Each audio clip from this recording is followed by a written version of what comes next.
C'est précisément à 16h24 heure locale, soit 14h24 heure de Brazzaville, que l'avion présidentiel congolais s'est posé ce mardi 25 juin sur la piste de l'aéroport Vunukava 2 de Moscou.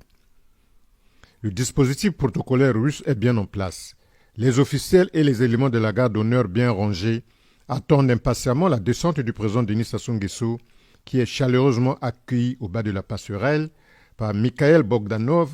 le vice-ministre russe des Affaires étrangères.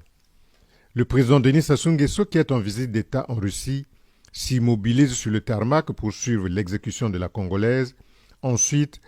l'hymne national de la Fédération de Russie. Marchant d'un pas ferme,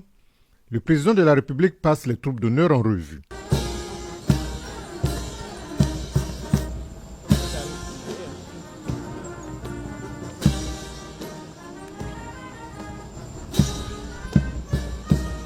Avant de saluer l'ambassadeur de la Fédération de Russie en poste à Brazzaville, mais surtout les diplomates des pays africains accrédités à Moscou, venus nombreux accueillir le président de la République, ainsi que les officiels congolais. La troisième grande séquence de cette visite d'État à Moscou est la parade militaire des gardes d'honneur, lesquels impeccablement habillés et dont la pure tradition militaire russe ont émerveillé le premier citoyen congolais.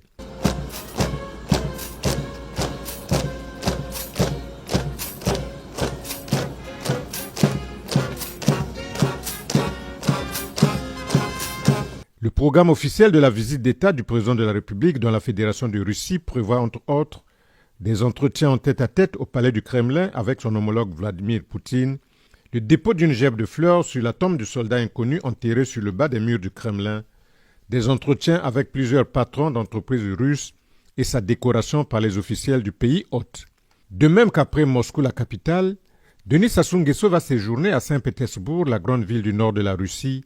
où il aura également des échanges avec le gouverneur de cette ville, ainsi qu'avec les cadres de l'Université nationale des recherches, notamment ceux de l'École des hautes études en sciences économiques.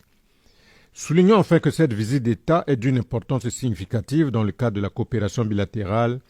à travers les discussions sur des projets de développement commun, des investissements dans les domaines des infrastructures et de l'énergie. Rappelons que la dernière visite du président de la République en Russie remonte au mois de juillet 2023 à l'occasion du deuxième sommet de coopération Russie-Afrique.